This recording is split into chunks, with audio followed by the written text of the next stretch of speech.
Hanginan natin. Hindi kaya, sir. Ha? Hindi kaya. Hanginan ko para umabot ka dun sa ano. Para kaya mo i-drive. Malakas ba? Singaw? Ewan ko lang, sir. Lagay mo nga dyan sa gilid.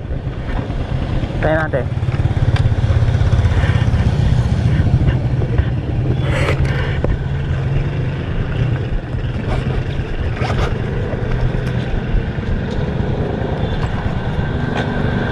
Para hindi ka na magtulak.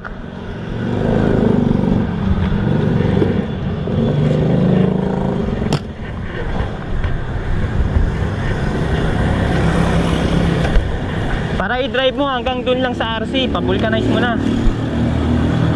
Baka kaya naman.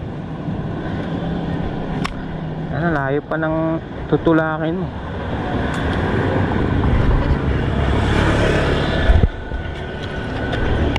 Ayan natin.